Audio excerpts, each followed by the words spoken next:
Hi everybody, I'm Frank McManus with Lamacchia Realty, and welcome to Let's Get Frank About Real Estate.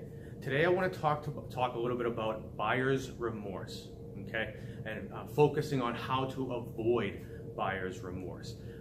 Let's face it, buying a home is the most expensive and emotional purchase you're ever going to make, whether it's your first home, your first upgrade home, or even your forever home for that matter. And like most people, when a big purchase is made, remorse or doubt can set in, and I'm here to help prevent that by sharing the most common causes for experiencing buyer's remorse. Okay, so by knowing these, you can anticipate it, you can recognize it, and you can potentially avoid it. Number one is the feeling of spending all your money when you purchase a home, right?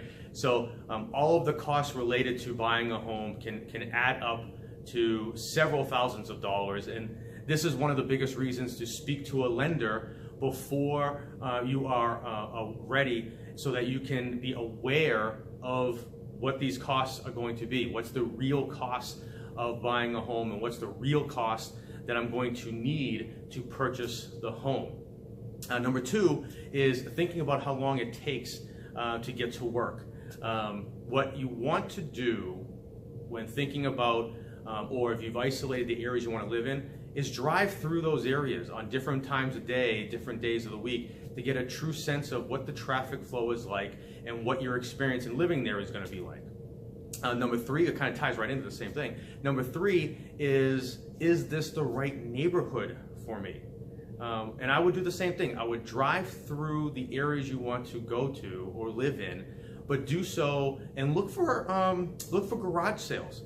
Stop by the garage sales, start talking to the neighbors. We all know that neighbors love to talk to and meet new people and talk about their neighborhood. So go to garage sales, talk to the neighbors, learn about anything and everything you want to know about the area to make sure it's the right area you want to live in. And number four, you don't have enough room, okay? When thinking about purchasing a home, really think about your situation and motivation and where you're going to be in 5 or 7 years. Remember that a majority of the people purchasing a house, the reason for it is to expand, a majority of the time. And with expansion into bigger spaces, usually or typically means you're going to accumulate more stuff. And if you're not accumulating more stuff, you may be expanding the size of your family by adding children in. So again, think about where you're going to be in 5 to 7 years, and how much space you think you're going to need as compared to or based on the space you have now. Is it going to be 1.5 times? Is it going to be double the size? Get a general sense or kind of a predictive sense of how much space you're going to need.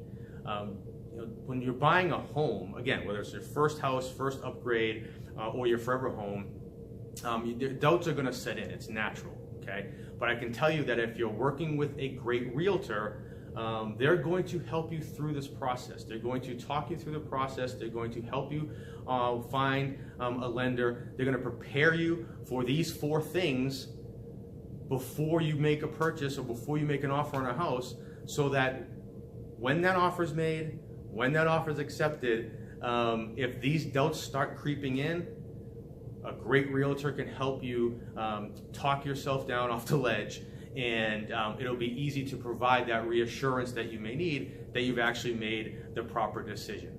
So I hope these tips help you. Until next time, have a great day.